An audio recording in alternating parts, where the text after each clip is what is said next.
Greetings, everyone. Greetings, everyone.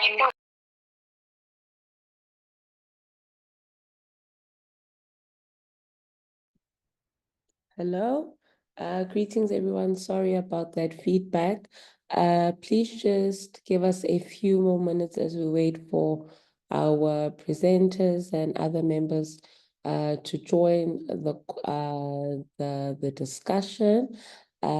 This is your time to get something to drink, a cup of tea, a juice. Get your notepad and your pen on standby for any questions you might have. If you haven't already, please follow Black Women Caucus on all social media platforms, on Facebook, or rather Meta, on X, on LinkedIn, on TikTok, on YouTube, on Instagram, Remo.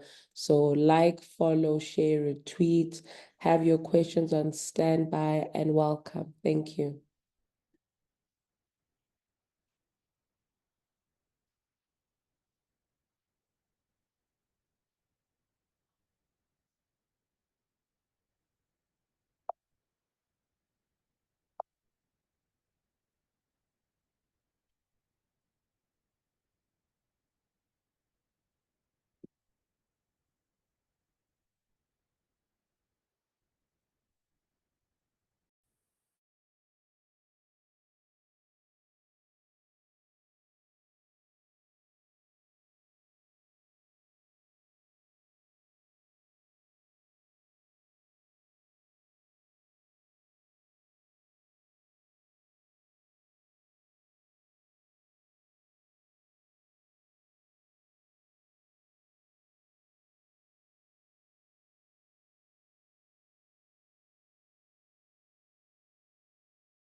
Again, for those who've just joined us, welcome to the fifth session of the BWC Sub-Regional Feminist Leadership Capacity Building Program. We are just going to give it a few more minutes. Our guest presenter has joined the call, so that's a good start. We'll just give it a few more minutes and we will begin shortly. Again, if you haven't already, please engage and like and share BWC social media pages to get, regular updates in terms of what's happening in terms of the work that we do as an organization, how you can get involved, and also how you can contribute to the global discussion around CSW, around the Beijing Platform for Action and the 30th commemoration coming up. Thank you.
Okay, greetings, everyone. I hope you are doing well. I'm just going to switch off the other gadget. Seems to be creating some feedback in the background here. Please excuse me.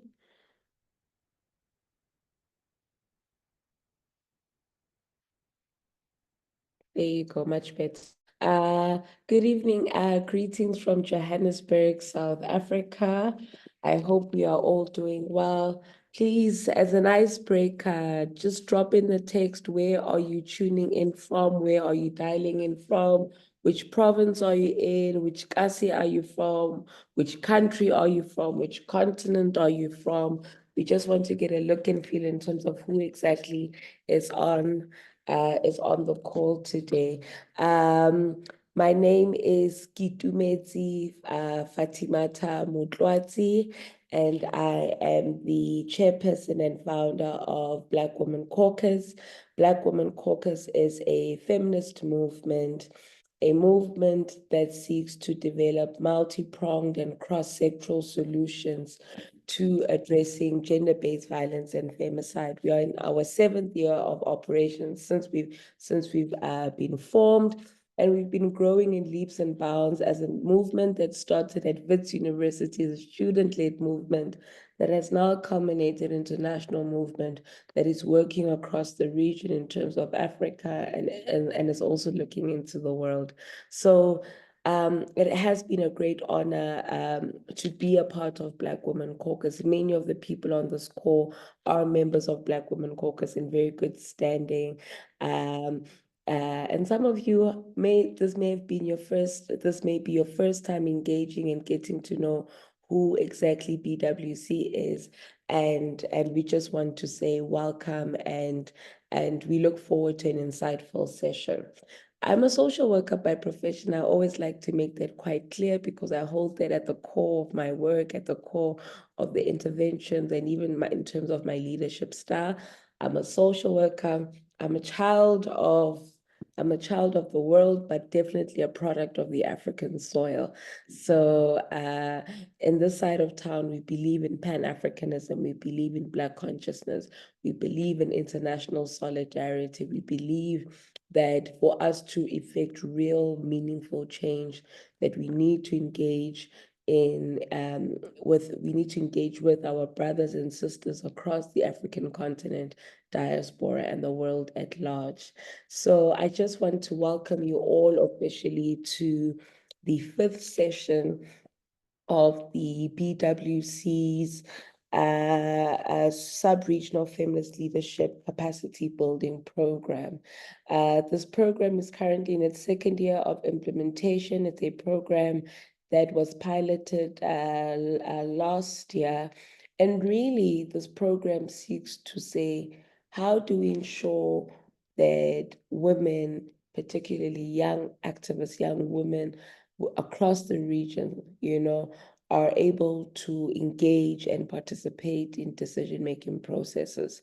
What does it look like for us to come together to say that the affairs that are being discussed at an international level, we've got a number of multilateral forums, including the United Nations, including the African Union, we've got the World Trade Organization, all these multilateral institutions convene on a regular basis and decide the fate of how the world is going to move forward.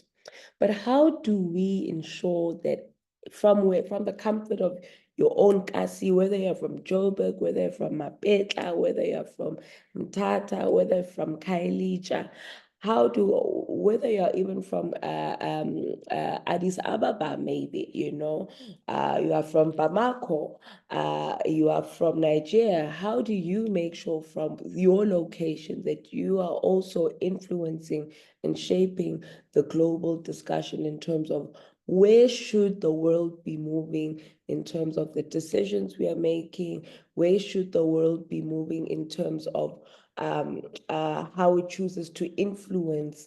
We're seeing that the world is evolving and shaping so quickly, and we need to make sure that we're part of it. So we're now currently in our 2nd cohort. So we've had our first cohort We're now in our second cohort, and for this time around, we have been, with the second cohort, we've been very deliberate, and I think it's important to note this, that the CSW capacity building program happened through a selection process. So we often get calls and texts to say, I want to get involved, I want to get involved. And we say to comrades, say to those who are interested that you needed to apply. And for now, the second cohort is closed because we're already within progress. But when the third cohort and applications open, we really want to encourage as many of you to apply. Why we chose to spice things up today, so normally these sessions are closed sessions reserved solely for our participants. But the reason in which we wanted to open up this particular session is that South Africa, the world will be convening next year to reflect on 30 years of the Beijing Platform for Action. Now, when we think about the Beijing Platform for Action, this is based off the Fourth World Women's Conference that took place 30 years ago in Beijing, that gave birth to the political declaration known as the Beijing Declaration and Platform for Action. This is deemed as one of the most progressive frameworks in terms of advancing and accelerating women's rights. And so we thought that it's important that we start engaging. We know these conversations are happening all over the country, all over the continent, all over the world, but we should never get tired of engaging, of shaping. As the Bible says, it's Sunday today, that iron sharpens iron. So the more we engage on the subject matter, the more we seek, the more we hear from those who've been there before us, the more we're able to influence and inform the future that we're going into. So before I go too much into that, because that's the job of our presenter today, I just want to encourage you again that this is a learning space. The reason why we call it a capacity building program is that we want to encourage you to ask questions. Please make use of your chat box. Make your questions or comments known. We will be opening up for a Q&A session after the presentation has been done to allow for feedback. But also just to say that I want to recognize members of the Black Women Caucus Secretariat on this call. I want to recognize the coordinator of this particular program within Black Women Caucus, Comrade Sarah Mota, for the work that she's been doing, very instrumental in helping us get to this place. I want to recognize Mam Colette, who is our guest speaker. I want to recognize Mama Ndebo. Thank you so much, from the Bromfisher Hope Center. Thank you for joining in. And so many of the young activists from UJ, we see you. Wits University, we see you. Ekuruleni, we see you. And welcome, really, really, really welcome. So without hogging the mic too much, comrades, as I did say, that today we are discussing all things Beijing. And what better place to start with Beijing than to actually go to those who are part of the inception, its process, who can give us a proper story in terms of 30 years ago, 30 years later, what has the journey been like? What should we be taking into consideration as young activists, and what should we start thinking about as we prepare in joining the world for 30 years of commemorating this platform? So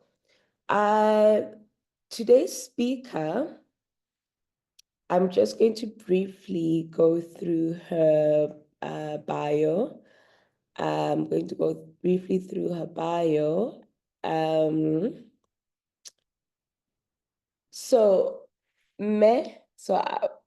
Out of respect, Colette Letlojana holds an LLB degree with the University of South Africa, as well as a B.Luris diploma with the University of the Northwest. She is the Executive Director of the Human Rights Institute of South Africa, a passionate and a dynamic human rights defender with over 20 years of exceptional expertise on international and regional human rights architecture. Her work, her contributions, her participation has been seen, experienced, and she's contributed significantly to a number of platforms and institutions, including the African Commission on Human and People's Rights, the Special Mandates Holder, the African Union Regional Political and Security Organs, the Africa Governance Architecture, the Pan-African Parliament, the SADC CSO Forest, and the NGO Forum Focal Point. She is a support group member of the Freedom of Association and Assembly, established by the ACHPR. And Mama Colette, when you do come in, please do explain to us a little bit about some of the work that you've also been doing, but as well conduct studies on enabling environmental national assessments in the context of promoting legislative frameworks to guarantee peaceful assembly, association, and expression at national levels.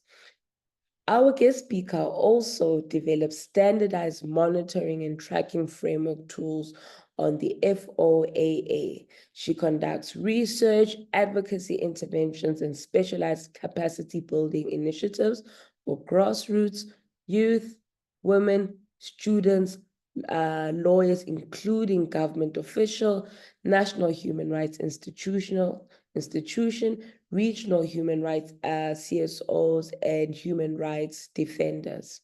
She also serves on the National Steering Committee promoting the implementation of the National Action Plan 2020 to 2025 on women, peace, and security, affecting the UN Security Council Resolution 1325. She's also part of the rapid response on racism, racial discrimination, xenophobia, and related intolerance established by the Department of Justice and Constitutional Development for the implementation of the national plan. Ladies and gentlemen, this is the quality of speaker, that presenter that we have joining us today. Colette, I see you're on the call. I think it would be great maybe just to have your camera on. And welcome. It is a great pleasure on behalf of Black Women Caucus, on behalf of our participants, to have you share your expertise with us. I just want to put a disclaimer that I had to summarize a very elaborate bio. So if you think that I had gone in deep, I just did surface level kind of stuff. So we're dealing with a powerhouse, a woman who's demonstrated over time, space, years, in context, that her commitment to human rights defending remains at the core of the work that she does, with a deliberate focus on, of course, youth, grassroots movements, and women's rights organizations. May Colette, are you here? Can you hear us? Can we see you?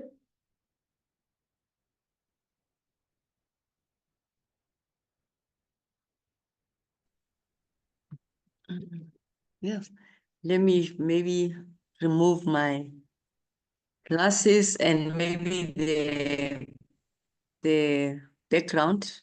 It looks all over the show. I don't know. Can you see me clearly? Yes, we can. Is it fine? The background, is it fine? It's absolutely fine. As long as the most important thing for us here is that you're comfortable. And if you're comfortable, Colette, before I give you the floor, I just want to say, for a bit of context, as we said, the Beijing Declaration and Platform for Action turns 30 next year. What many people don't know was that this particular convening happened through rigorous consultations, debates, and negotiations by over 189 government states were represented 30 years ago. In the concluding of this document, we had over 30,000 representatives from various civil society organizations across the world coming together to say, Bonamo, these are the 12 critical areas of action. As somebody who walked this journey, by the way, 30 years ago, I was just Nikki Lilisi. I think by the time you guys were convening, I was just a few months old. I was barely 6 months, in fact. And so 30 years later, many of us might be 30 or younger or older. Where to from now? And also help us walk this journey, because for us to know where we are going, we need to know where we're coming from. So welcome, Mekolet, and thank you so much. Please take it away. Thank you very much for this very exciting opportunity, and I'm really privileged to be invited to this space. A really timely opportunity for all of us women here, feminists and peace builders, human rights defenders, and all. So when we gather in this manner, it's very significant, and it's something that we should not wait. I feel that we are a little bit late, but the good thing is we are on the discourse and we managed to catch the train before we lose out, because it's towards the end of the year. And what is it that we have been doing? So as Madame here has already explained, the Beijing Plus, the one that you are focusing on now is Beijing Plus 30 plan of action. Plus 30, it means it's going to be 30 years. So every 5 years, so 5 period of years, they pass, and then there's a reflection.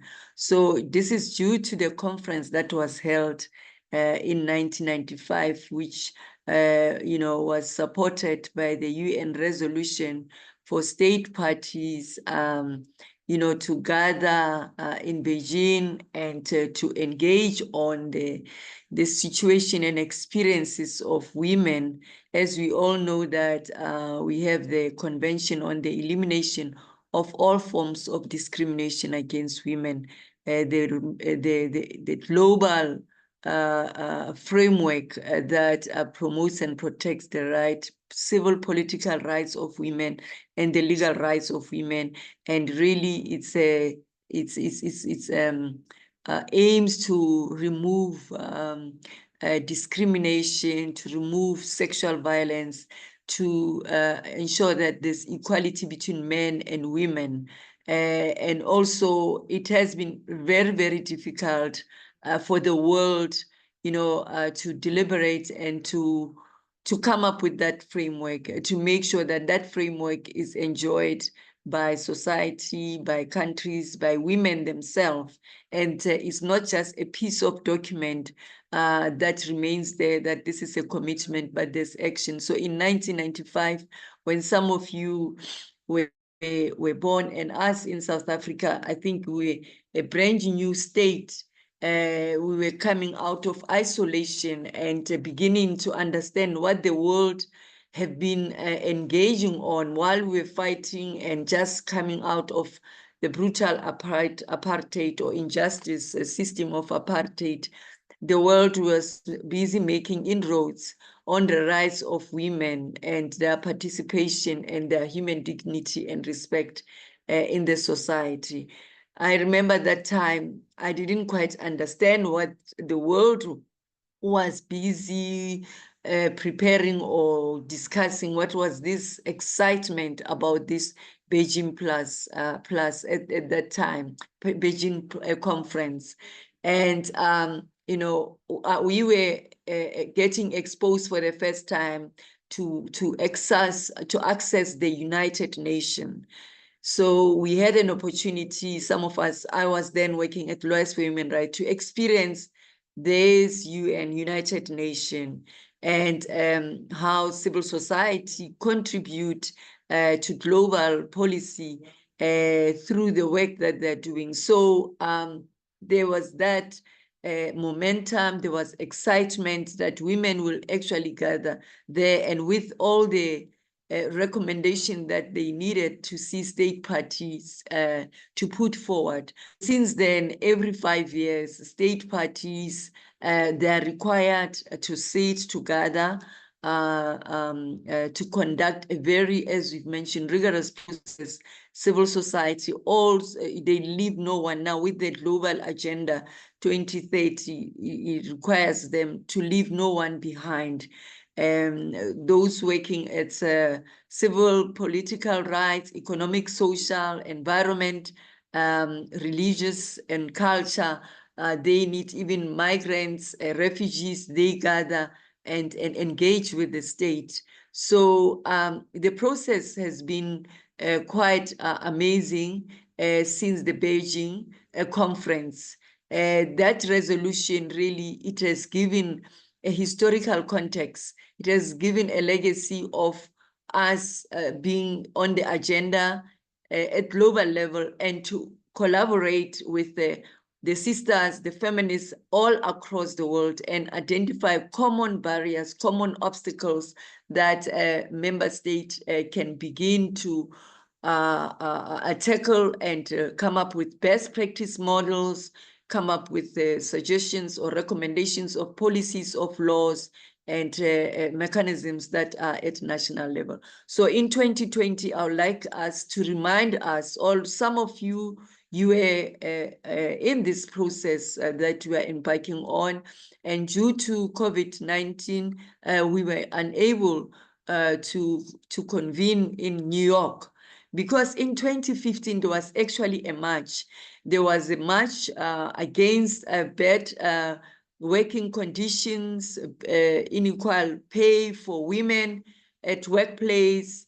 And so we were advocating for women, peace and security. We gathered, we brought women from the continent where we were pushing for resolution 1325, to be integrated within the CEDAW framework as something, as a tool that will enable women enjoy the equality that is highlighted or safeguarded in the CEDAW Convention. And, women, as we all know, sex or rape, sexual violence, or rape is being declared in other countries like DRC, used as a weapon of war. It's used as a weapon of war, to attack a certain community. So women are used as those instruments, what is it, sacrifice lamb to shame the male counterpart or the society or the rival community on the other side that we can even take. So women are now treated like possessions, where the UN has been making loud voices to end this violence against women and actually empowering women, because in the convention, in the CEDAW Convention, there's a general comment that was adopted by the CEDAW committee encouraging member states to develop this national action plan on women, peace and security. And that is a very significant a process that enable us to talk about the human dignity of women. Peace is indispensable for women empowerment, for women economic empowerment, for women to participate in politics, for women to express their views, to exercise their right as enshrined in Constitution, and the state duty, the primary role player in the society is to ensure that these rights are fulfilled and these rights are enjoyed by the citizens. So where we are now, in every 5 years, in 2020, we were able to see South Africa report, and we put together our own shadow report, and we were preparing to organize site events in parallel to the CSW. This is a Commission on the Status of Women. So after COVID-19, I think we have been very slow in adapting or reinstating back what we used to happen, the usual work of civil society. And this is now November, and we need to engage and talk about the state report, because the state has already prepared a report, because in terms of what the UN women had decided, the state parties were granted responsibility, a duty to prepare these country reports and to be submitted by the 1st of July. So I can say that our country has been able to do so. So we have a large report of about 201, the Beijing Plus State Report. It gives about progress or developments that South Africa has made and highlights some shortcomings, successes, and way forward. Beijing platform for 2019 to 2024. And it was submitted exactly, the version 1 was submitted on the 31st of July 2024. And you remember we had just had election on the, by the way, what was the date? 27th of May, that was our election. So this government of national unity has already done work in submitting its report. However, some of the civil society, I can imagine, they can say that we were not aware or we were not part and parcel of that process. How has the government been engaging on these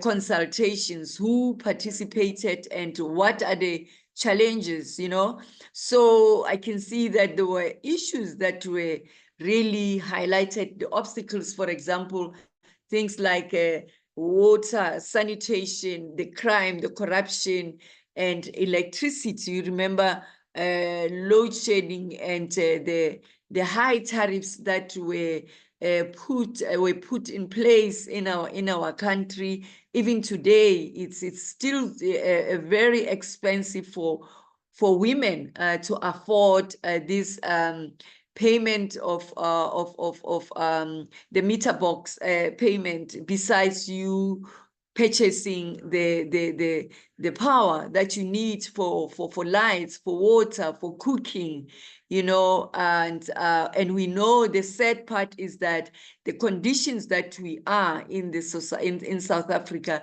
is mainly because, not only because of COVID-19 consequences, because there was shutdown, there was unemployment, people lost their job, but there were resources that were, earmarked or provided to tackle the COVID-19. However, those resources ended up, in wrong hands, self-enrichment, and aggravating the poverty, aggravating the unemployment, the conditions that we are living in, because service delivery has not been, consistent or going well in our communities. In fact, communities have deteriorated. Women's life has aggravated in terms of poverty, in terms of vulnerability.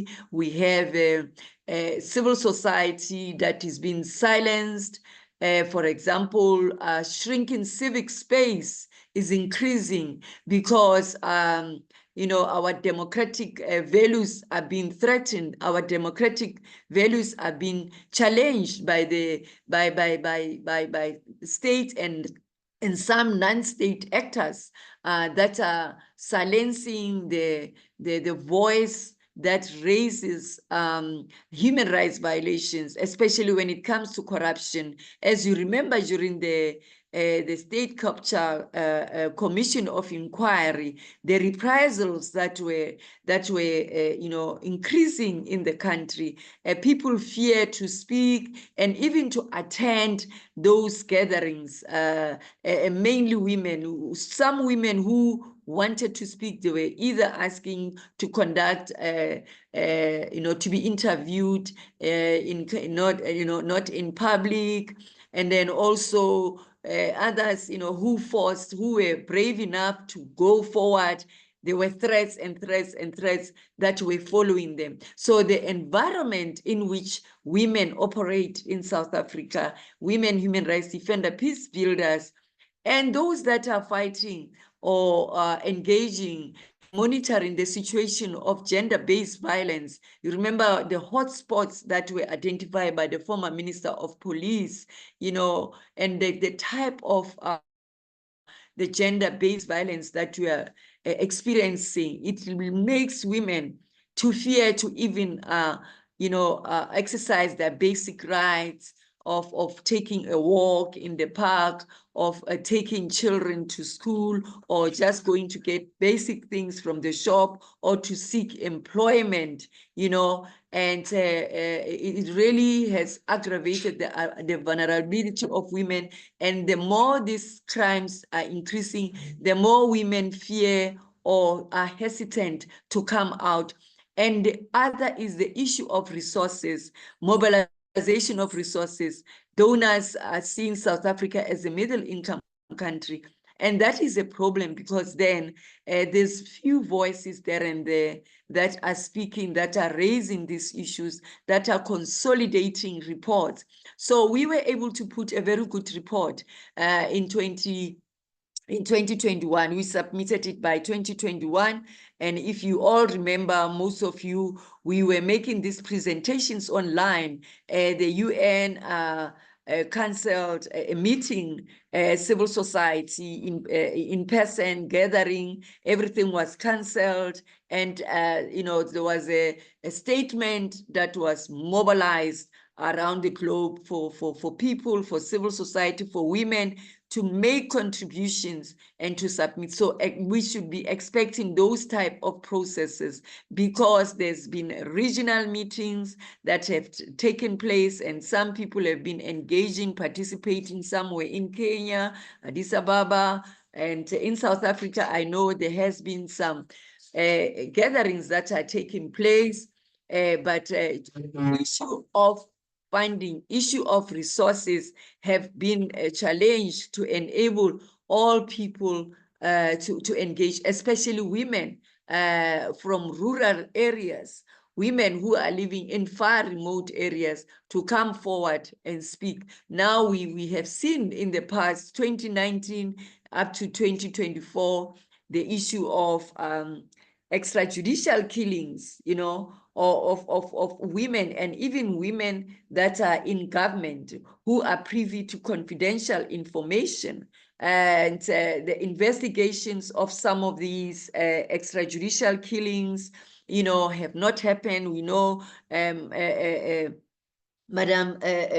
Nchangase here, Figile Nchangase, our sister, who was brutally murdered for really braving her voice to mobilize society in her community about the corruption that was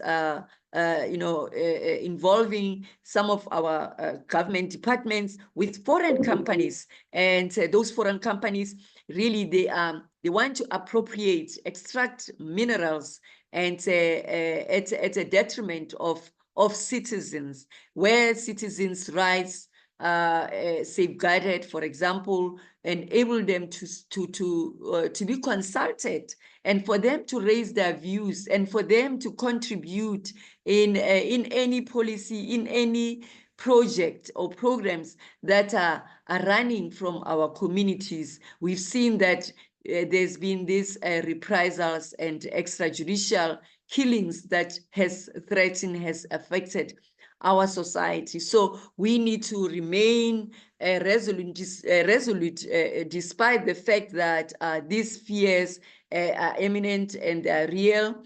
And we need to continue, promoting the safeguarded rights in our constitution and the commitment that South Africa has made.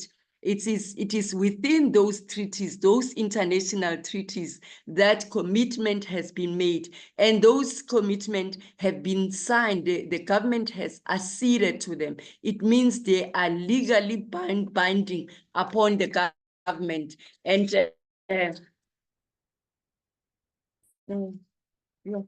and the government has a duty to ensure that they fulfill their obligation, and any document, any legally binding treaty, we as the citizens, and especially as women, it empowers us to litigate. And one of the very impressive provisions in the CEDAW, for example, it is women participation at, to access the committee. For example, where you feel that the situation is so harmful, to the extent that the lives of women, the lives of children are really at risk, mentioning all the types of crimes that are happening.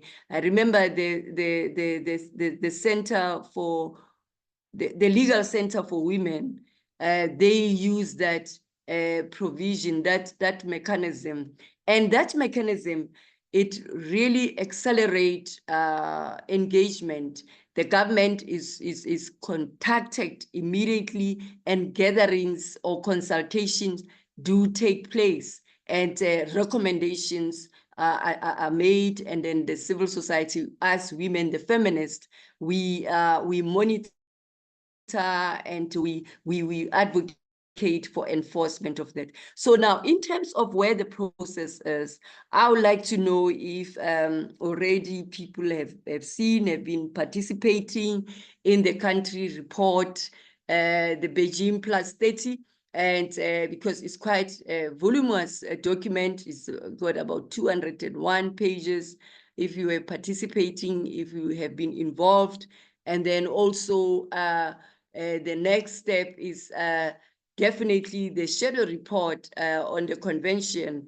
There has been concluding observations with the CEDAW committee adopted after our collective work in 2021. So the concluding observation, when we do that, we need to consider it first and examine whether the government was able to put in place. What action have we taken? Yes, we can speak about the GBV laws. We can speak about the National Action Plan and a strategic plan that we have in this National Action Plan on Women, Peace and Security. We can speak, are these mechanisms really effective? Are these mechanisms accessible to people on the ground? Are these mechanisms obeyed, complied with by law enforcement? Our courts, really doing their best to implement, to apply the NSP, for example? Do you have how the status of police station? I remember the CGE conducted a research across the country and exposing a very shocking status of police stations and what is happening in those police stations, crimes that is taking place, equipments, weapons that get stolen, and also law enforcement being mentioned in some of the reports of civil society. Allegations of reports of corruption also are being highlighted in the Auditor General's report. And also how the local government as well has improved in ensuring that freedom of assembly and association is respected. Do we conduct our assembly as the Constitution guarantees us, or there are some obstacles, there are some limitation? Are those limitations necessary? Are those limitations lawful? Are those limitations proportionate as the law will require? So we have all this, and what progress, what advancement are we making as a country, and us as well citizens? What progress are we making in ensuring that people on the ground who get remedies from these international mechanisms? Are these written documents really reflect on the realities on the ground, or it is just a tick box thing that, well, we are compliant. And when we look at the African Commission on Human and People's Rights, this is now at the AU level, we see that we are actually behind. The last report we submitted, it was in 2016. We're still behind with the African Charter on Human and People's Rights Protocol on the rights of women in Africa. And when South Africa was submitting that report, they undertook to be compliant and to be consistent. But we have not seen that consistency, and we were informed that actually the department that is lagging behind is the Department of Women. They have not been, they have not conducted, or they have not completed compiling the report on the in paper in all those processes at the United Nations level. But here on the continent, African protocols, we don't know how the measures, the steps that you are taking to make them realize, and for the women and youth and children to access justice and remedies. We don't know how things have been since 2016, but here we are at the United Nations level because of these. Maybe we need to copy strategies for us at the African Union level, that if we are able to push for CEDAW with the Beijing +5, every 5 years, we are we are determining, and we're now talking about +30. What a progress. What do we have on the Maputo Protocol? What it is that we are pushing forward, because we are saying African problems should be solved by African solutions, and we Africans, we do have those solutions. So if we do not respect our own solutions, we don't respect our own mechanisms, how do we expect to excel when it comes to international and United Nations processes? So I think I've spoken a lot, and I see I'm carrying on. My facilitator here, moderator, does not be off. I think I've taken a lot of time. Yes, thank you so much, Ma.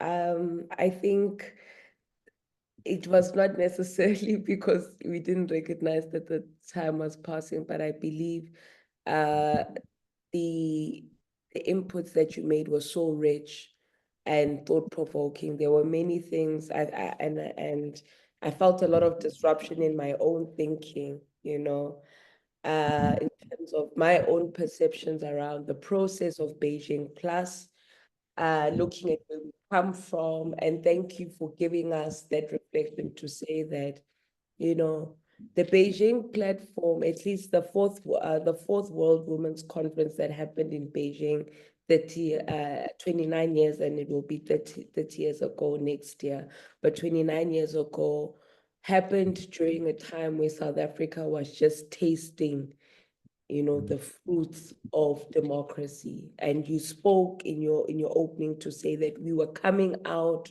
of a period of isolation. So it was almost like Wilabana, when they've hidden you for so long and you finally get taste of freedom.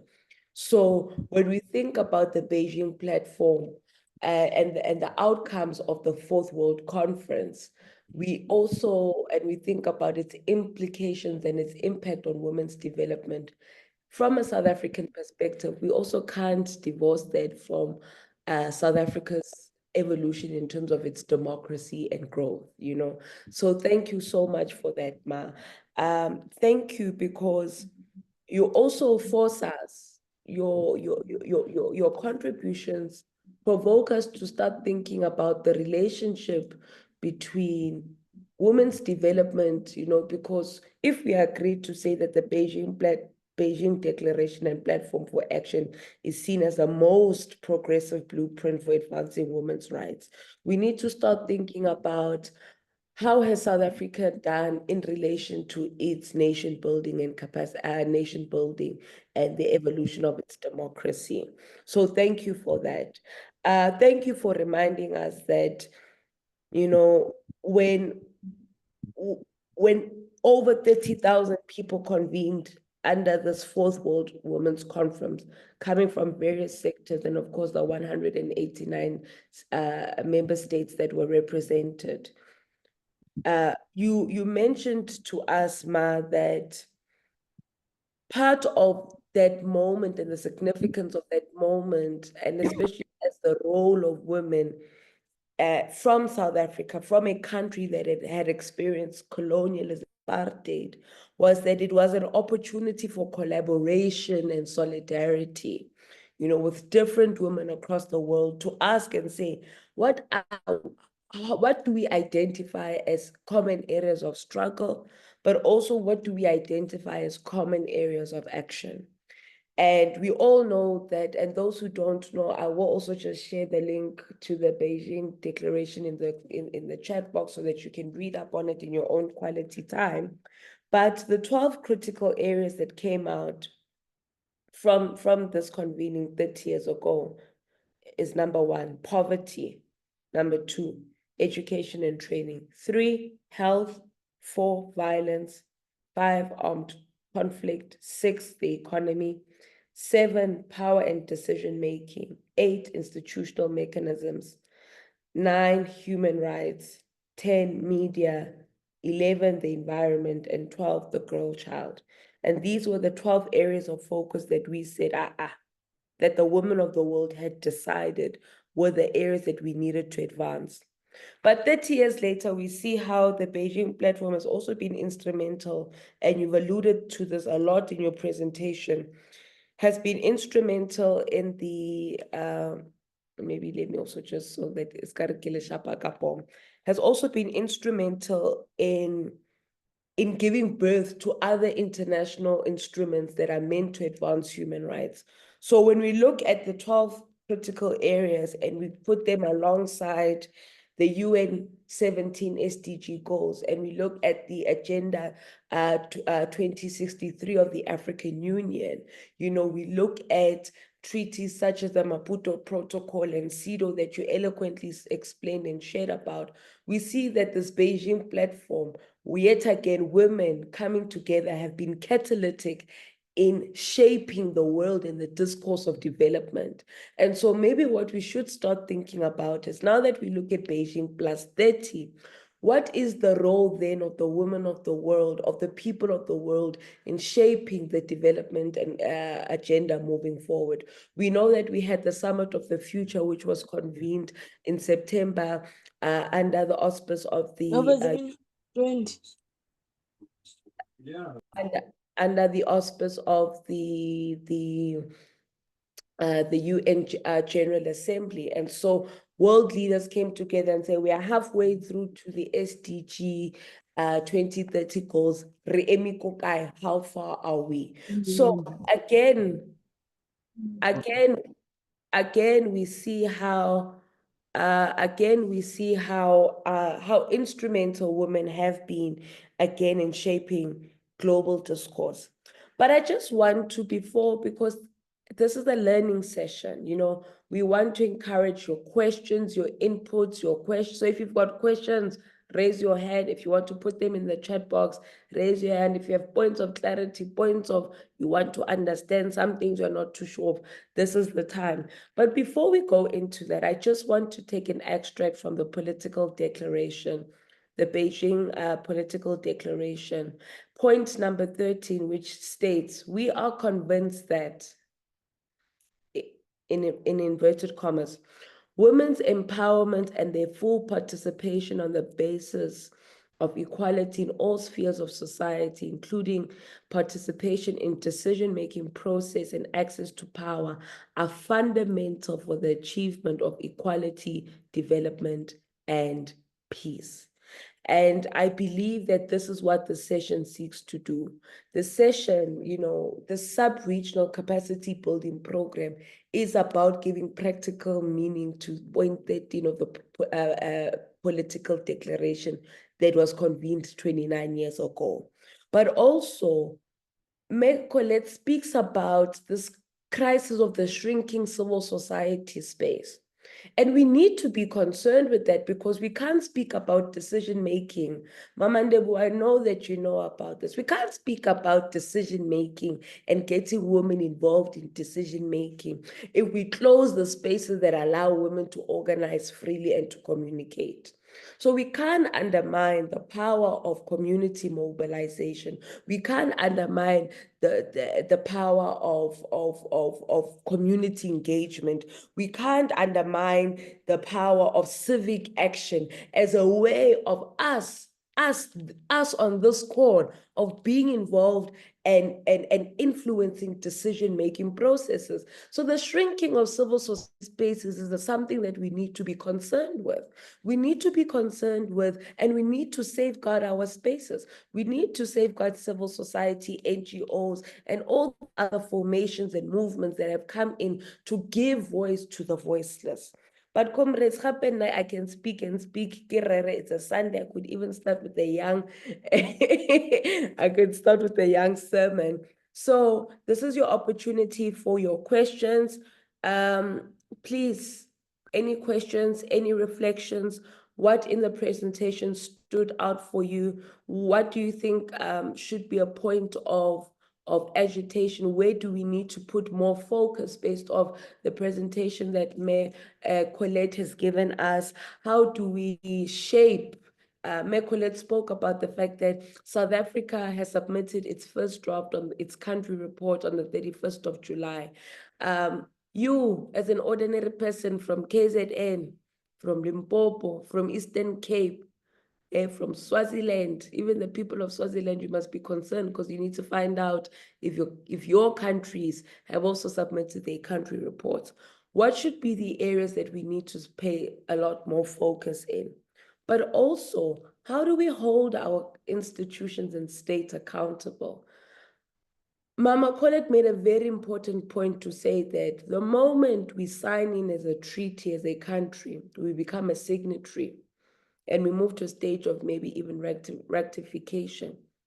It is a legally binding process. So as people of this land, we have the right to go ask our heads of states. We have the right to go ask our government to say what role and what has been done to ensure that the 12 critical areas of action that were endorsed by over 30,000 women and people almost 30 years ago, what has your role been in moving the needle in that regard?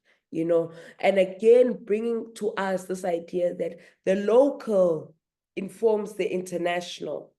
So we can't speak about international processes, guys, if we are not holding the locality accountable. And this is what we keep stressing in this in this PwC capacity building program, to say we can't begin UN and CSW if here at home we are not already doing the groundwork. So with that being said, I'm going to open up for any questions, comments. Please, comrades, feel free also, if you haven't already, on social media, follow Black Women Caucus on all social media platforms. If you want to tweet us instead of putting it in the chat box, that's also okay, with the hashtag CSW69, hashtag organizing for survival. There are some comments in the chat box that I'm going to go through. Okay, so Mama Ndebo starts off and says, thank you, Colette, with such rich information. I think on the protocol and the rights of women, we must try to do some more civic work. And that's from Mama Ndebo Sukobe, who's also the director and founder of the Bram Fisher Center for Hope. Yes, I will definitely share the declaration on the chat box. Tembi Chabalala says, mapping the challenges, including defend human rights defenders to protect the lives of whistleblowers. So Tembi, maybe if you can unpack that a little bit more. Are you saying that we need to start, and is that what we need to prioritize moving forward? Please feel free to unmute yourself and maybe just give us a little bit more clarity on that one. We also have Dr. Jeanette, who's also a member of Black Women Caucus, saying profound presentation indeed, Advocate Colette. Do we have any questions, comments? Okay, we've got Comrade Jeanette. Please go ahead. And if you don't mind, if you feel free, please open your camera so we can see you. Greetings, leadership. So yeah, greetings, revolutionary greetings, fellow feminists, gender equality activists, and civil society organization leaders. My name is Janet, and I'm a Pan-African feminist scholar. Happily so, because normally people think feminists are always angry, which is not the case. I remember last 3-4 weeks back, when I introduced myself in another space and it was full of men and they were all looking at me, and another young lady who was sitting behind me was just like, oh, you know what, Doc, you made the whole room, I don't know. But as our leadership, Comrade Fatima knows very well, I'm so super glad that you are now just as polemic as your mentor in a way. So yes, thank you so much for organizing space, but I really also want to thank Colette, Advocate Colette, for this very presentation. So I'm actually affiliated with the African Diaspora Workers Network, but also I'm a senior lecturer at Wits University, working with in the School of Mining, but more biased towards the work of the mining affected communities, as you heard Colette highlighting a wide spectrum of areas of human rights that need attention. I think you heard of Mama Fikile. And this is very important because URISA has got a very long history of associating itself with vulnerable communities, most especially even the migrant communities. So I really appreciate the space, leadership, Comrade Kitumetsi. Thanks for putting all this together. Once again, this issue of the CSW 69 is something that is topical, having been in that space this year. I had the privilege to participate at the CSW summit right there in New York, preparing, but not just preparing, be proactive. Usage of resources, which I totally agree with this Colette's presentation, that there is a difference between having rights as constitutionally entrenched in our democracy. I know South Africa is a social democracy, but it's also very difficult to enjoy those rights when women are still stuck in poverty. Women are still illiterate, girls and young ladies do not have access to education. Our very same chairperson of the BWC, which I'm proudly a member of, was one of those young ladies who stood up during the Fees Must Fall, fighting for the rights of the Black child, Black student, to be accommodated and be supported in terms of resources towards their tertiary education. So 30 years down democracy, I think we need to really take stock of what we have gained, the issues around land, the issues about right to health, the issues around whistleblowers, the issues around reprisals, particular issues are very fundamental and core to our organizing work, in the society spaces. So for me, my chair to this evening, I think we need to really reframe even our our motto around organizing for survival. Yes, we are organizing for survival, but we also need to take it from an intersectional lens, as Sis Colette has rightly touched. I think within a short space of time, she has managed to knit together, stitch together different kind of struggles that women are involved in on a daily basis. Indeed, gender equality is still a milestone away. Yes, we have been granted such in our very comprehensive and progressive laws and policies, of which I should also be proud to announce that the BWC was one of those founding organizations that organized the 2019 Presidential Summit. That has actually led to the adoption of and amendment of the sexual and domestic violence laws in South Africa, which the president assented to in May. So for me, intersectional lens to organizing is something that is fundamental, and that touches on issues around refugees, migrants, and asylum seekers. The issue of statelessness. I know Yurisa has been very unapologetic around those particular issues, supporting migrant communities in South Africa whenever there are issues around, xenophobia and any violations, even the issues around statelessness. They've been working around in collaboration with other civil society organizations and law, legal litigation organizations like the Lawyers for Human Rights, Women's Legal Resource Center, on GBV issues, and Stella Brink Center. No, I'm not trying to be an advocate of these organizations, but I'm trying to bring in a picture as to where do we fit in as the African Diaspora Workers Network. We have been engaging the BWC around these particular issues because right now, I don't want to open up a can of worms, but we know very well what's happening in this world. Capitalism, racial capitalism is actually dividing all of us. The reason why we have xenophobia in South Africa, institutionalized xenophobia, in which migrants are rendered undocumented, yet they've entered the country documented.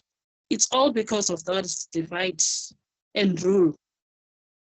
The legal frameworks that have been adopted, even by the post-apartheid government, the new dispensation around how to handle migrants. And we have seen it happening in almost every sector of society. So my question now is to Advocate Colette is, to what extent have migrant asylum seekers and refugee issues incorporated in the broader reporting by the government of South Africa? Of course, you alluded to the fact that in July already a report was submitted. I'm actually asking this question in the context of in the spirit and letter of international sisterly solidarity. We don't need to have the solidarity at international appeal. Let me emphasize that, solidarity at international appeal, in which we only talk about solidarity when we get to these high-level panels, as opposed to when we are right here. I like that the chairperson has pinned us to look at the localized level before we even go anywhere else, before we even rush at provincial level or national level or regional level or then CSW. What is it that we have done to ensure that we have we render practical solidarity to our own sisters from the African, Southern African region,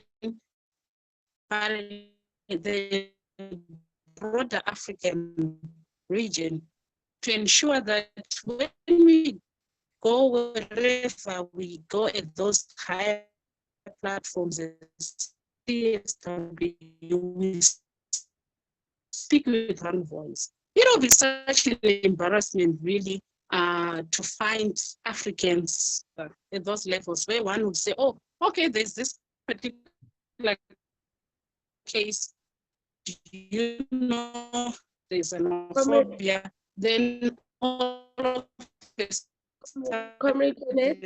we're like, oh, what's happening? So those are the fundamentals for me that we really need to take note of. I'm not so sure if in your shadow reports, Colette, you managed to actually consider some of those particular broader issues. I know you've done it at UPL level, but yeah, I'm almost done. Yeah, thank you. Thank you. Over to you. Thank you so much. Thank you for that. Just losing you for a second, but I think we managed to get a gist Oh, of your questions. As some comments as well, but there was also questions in there. Before we give over to May Colette, do we have any other questions? I have shared the link to the declaration. So it's a nice comprehensive report by UN Women that shares both the declaration as well as the report back, I think from 2020, if I'm not mistaken. So it's just a good document just to appraise yourself with. But do we have any other comments and questions? I saw, if I'm not mistaken, Tembi saying, if we can also get a copy of the state reports, that would be very beneficial for us. Please, if it is shared, if you do have it, please do share it, because we do know normally country reports, we need to wait for them, because if it's still in a draft form, the final report won't be shared yet with the public. So we need to just get a bit of clarity on that. But I just want to pull out some things because I don't see many questions or hands at this point. Before I give over to you, May Colette, I think what's also important is a very interesting, and it's obvious, but it's not obvious at the same time. I think more often than not, how many of you have experienced the moment you start to talk about gender, women's issue, they almost pull out that conversation out of the broader economic and social and political discussions. Like women must go there in the corner and discuss amongst themselves. And whilst there's a need for women to come together and to sit in the corner and to discuss and plot, I do think that we must continuously appreciate how economic and social and political processes, and even geographical in terms of nature, have a direct impact on advancing women's rights and empowerment and promoting gender equality. You know, during Colette's presentation, she spoke about some of the initial gaps that the South African report was able to identify was issues around corruption. At the time, we had a lot of load shedding issues around water and sanitation. And I don't want to say at the time we had load shedding, because we have load reduction now, and there are some communities where they still don't have stable forms or sources of electricity. And so on and so forth, and raise that. Aisha, I've noted you, and has raised that as, stumbling blocks to advancing women's rights. What I think is also important is that even in Dr. Jeanette's input, she speaks about the importance, yes, and this is maybe the dilemma that we have now. It's not the dilemma of South Africa, it's the dilemma of Africa, and I believe the world. We have great legislation, in some countries better than others. So we do know that there are universal treaties, so global treaties that we've signed to, that have been ratified around the protection of human rights, basic human rights. But what does human rights mean in the absence of access? So in the absence of access to healthcare, in the absence of access to land as women, in the absence of access to financial services and resources, in the absence of access to even safety, because safety and access to safety is a big thing. This is why when we speak about gender-based violence and femicide, we're speaking about a crisis of safety. So how do we respond to that? And I just want to agitate that thinking for yourself, and as we give also over to Aisha. So Aisha, please do come in, and then you will be followed by Meg Colette. Thank you. Aisha, you may go ahead. If you do feel comfortable, you are able to you are allowed to open your. Good evening. I don't know if I'm audible. Perfect, we can hear you. Thank you, madam. Thank you, Chair.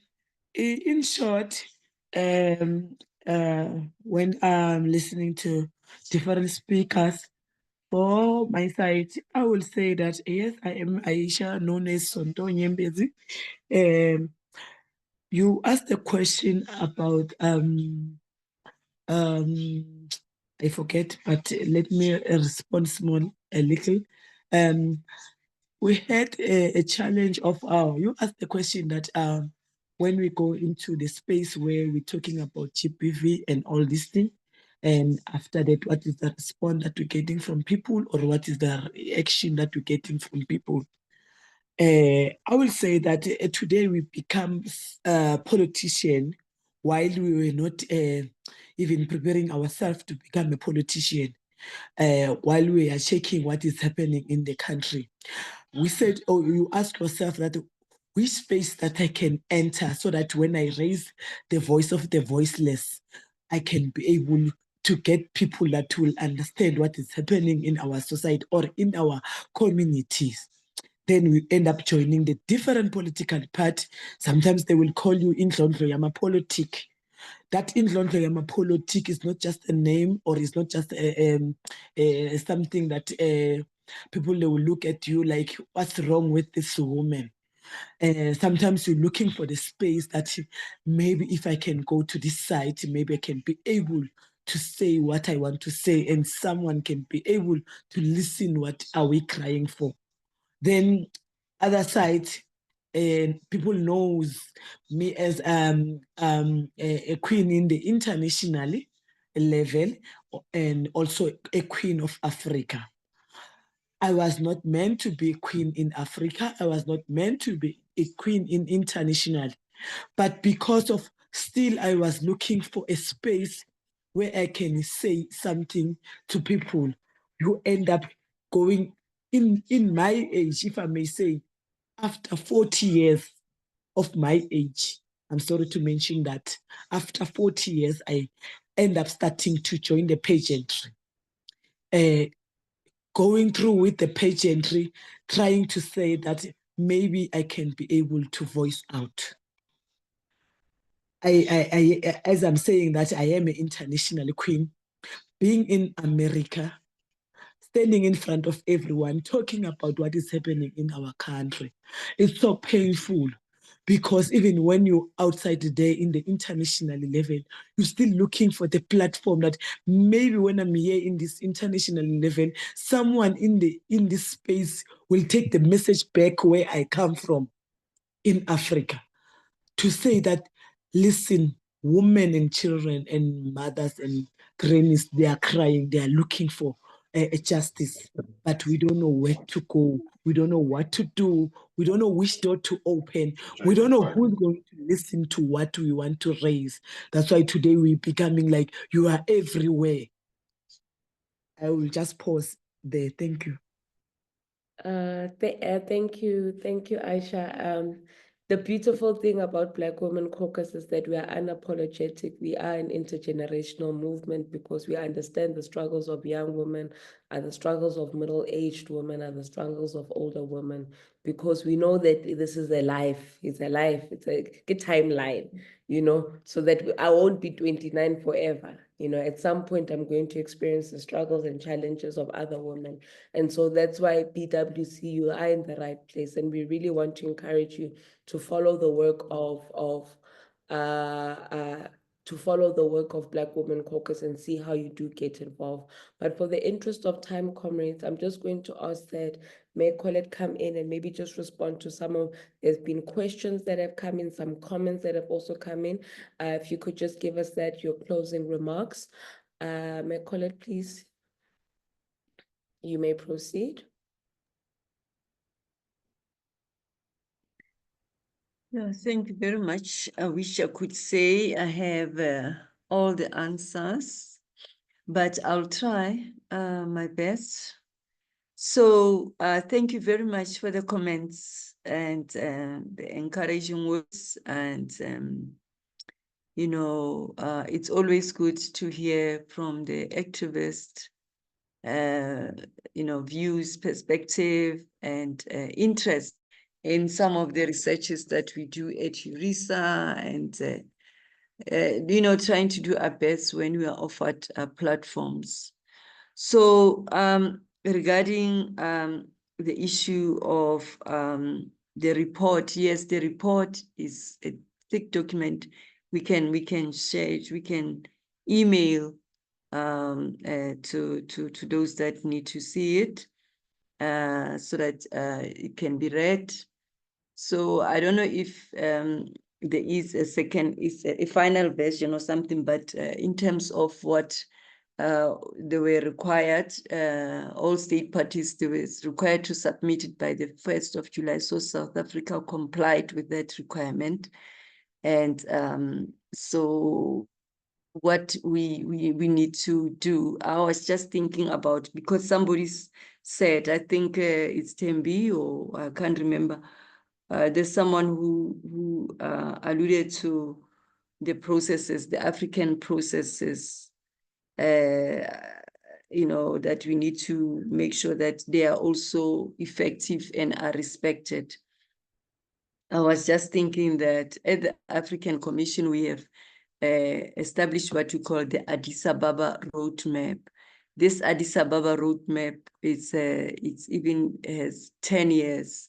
We were celebrating 10-year anniversary of the Addis Ababa framework. So what does it mean? It means the UN mandate holders, like your Special Rapporteur on Peaceful Assembly and Association, Special Rapporteur on Human Rights Defenders, and on the rights of women, torture, you know, all those mandate holders, they work together in collaboration with the special mandate holders of the African Commission on Human and People's Rights. In that way, issue of capacity, issue of resources, it's managed well. Because in the African Commission, we have about, how many? There are 11, and they're responsible to 55 countries.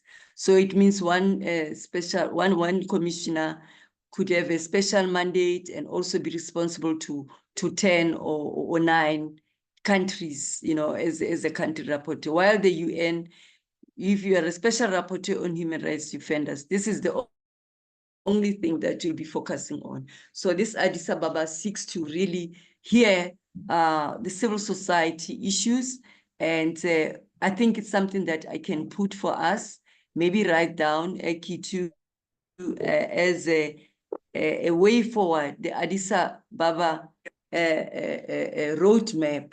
The Addis Ababa roadmap really we can bring this issue, like, listen, here we have conference, the Beijing conference. We have for Maputo Protocol, where we had a conference which was held for women human rights defenders, a research which URISA was part of. That research highlights the situation of women in the continent, that women, they suffer a double stigma, double scourge than their male counterparts. So it lists all the problems that women face. And that report, research was conducted in 2016. And there are recommendations in it. And we were assisted by feminists from Global, Asia, and all that. So the recommendations highlighted in that report, we need to study them. We need to do something about it. You know, if we can begin there, speaking with one voice and say, how come this CEDAW, this Beijing platforms reports, get submitted timelessly? How come advancement are made, and who is benefiting most on those? Is it about a ticket box thing, or it's about really delivering on the needs for the people, especially the historically marginalized?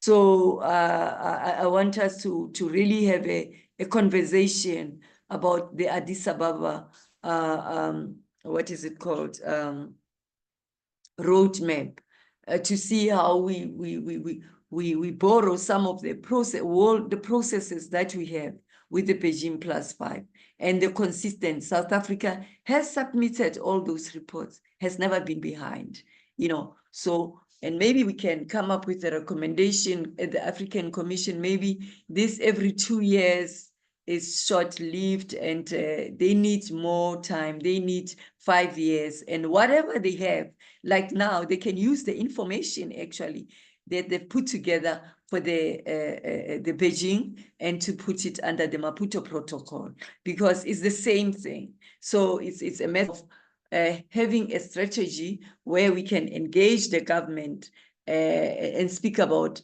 help them how to be what is it, consistent and timers in submission of their reports. And then also participation in this report of 200 pages. You will see if you are part and parcel of this, if the government is really doing what it's supposed to be doing.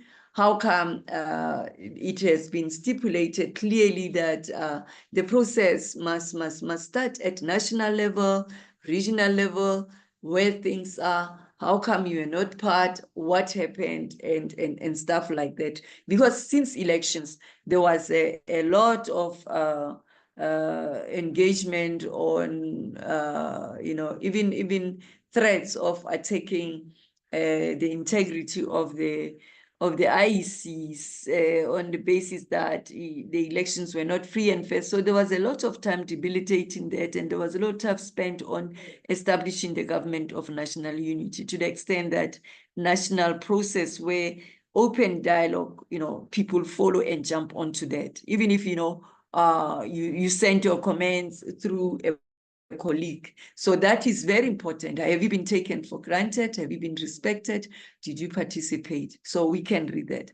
And then thereafter, definitely issues of migrants, issue of statelessness, where are we going? And all those attacks and negative sentiments, and using migrants or refugees, LGBTI as well, as a pretext, to silence people, or to what is it, as an effort to sweep issues, real issues, burning issues under the carpet, blaming the issue of situation of poverty, of corruption, the lack of social development, service delivery on migrants, that actually the government is battling with the situation, when we know very well that law enforcement and some of the non-state actors, they are involved. They are colluding in crime. It's not everyone who is a migrant in the country who is illegal. So everybody get painted with the same brush, So, and then where we are in terms of migration in South Africa, the last former ministers meeting we held early in the year, there was an intention to overhaul all the laws pertaining to migrants, that we're going to withdraw, and then we're going to start afresh. And when we start afresh, we're going to have some reservation in certain clauses or provisions of the treaties. So because the Constitutional Court has passed judgment, has decisions that have been passed, and then because our government has not been able to enforce discipline and ensure what responsibility by some of the officers, you know. Some officials, you know, they are not taking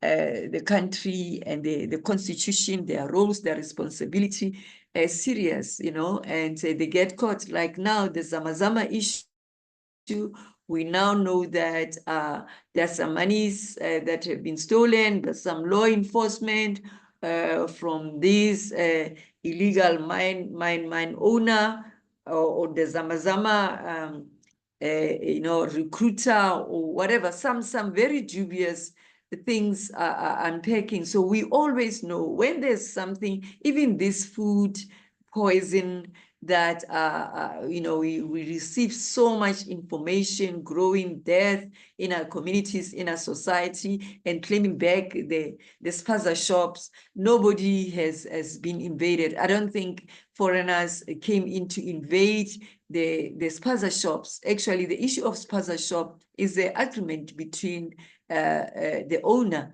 of the spaza shop and the migrant. So it's not like people have been, they've lost their rights and power. It is the way the society is operating, this morality and responsibility and understanding and, you know, playing that leadership role is gone. So we need to revive, we need to go back and deal with our own problems, because all these things that we are seeing, the problems that we're experiencing in the country regarding corruption, regarding what is it, trafficking in human drugs as well, selling of documentation of South Africa, people being made to get married to people they don't know, or selling their birthrights to people they don't know to receive 5,000.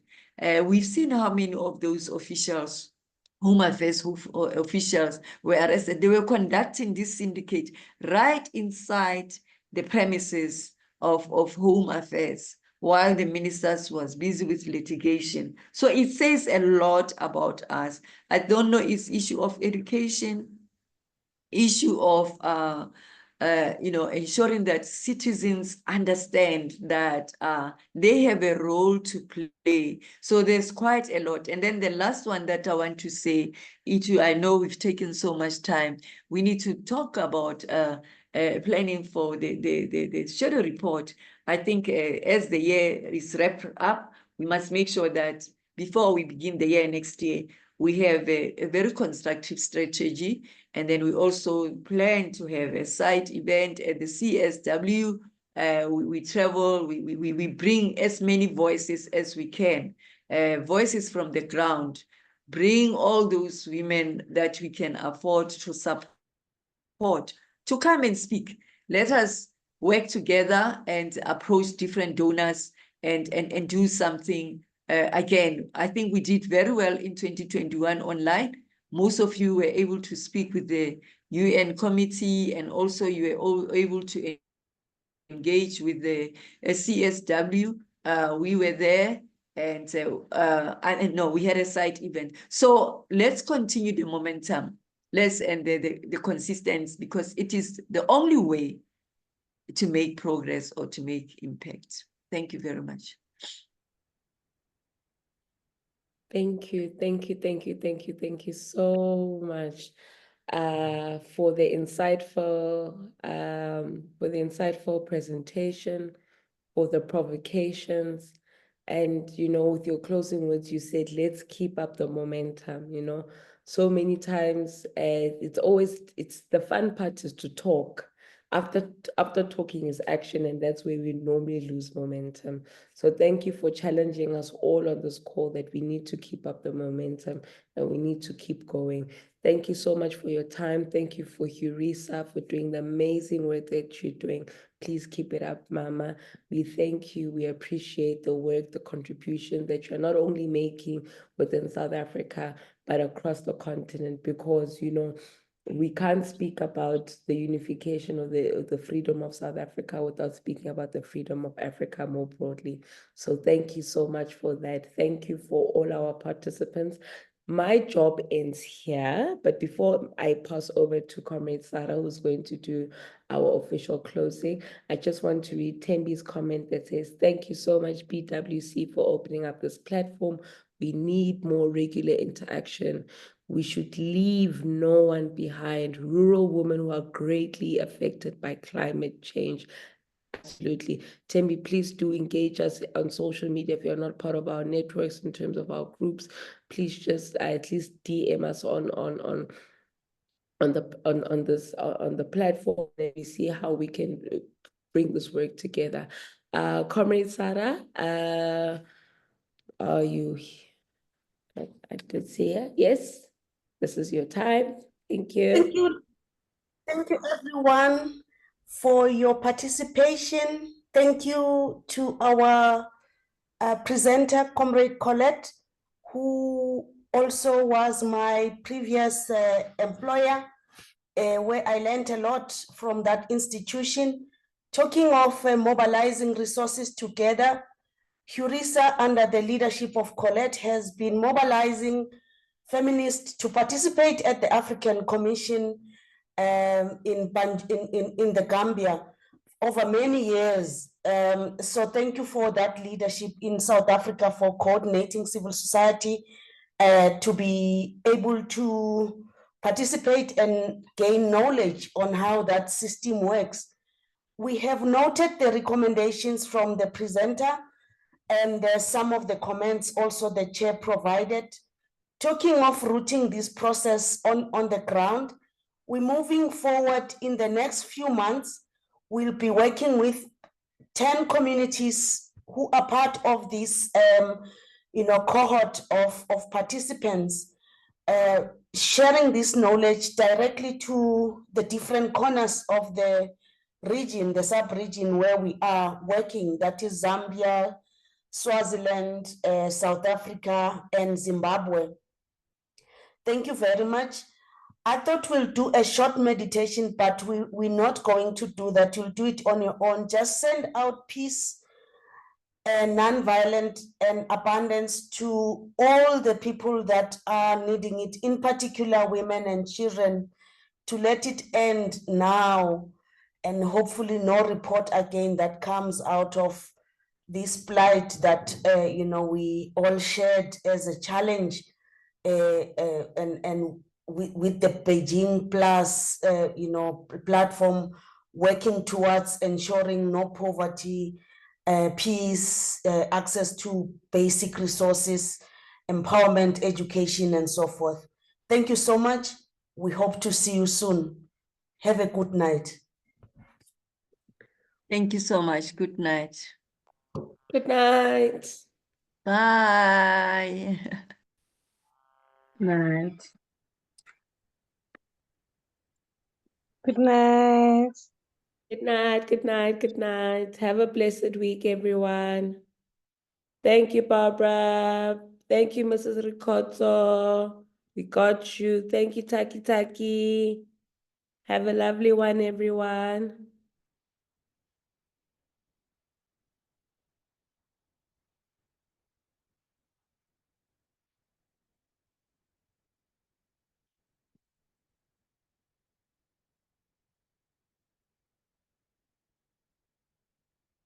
Good night, guys. Se ke kwala meeting, ne?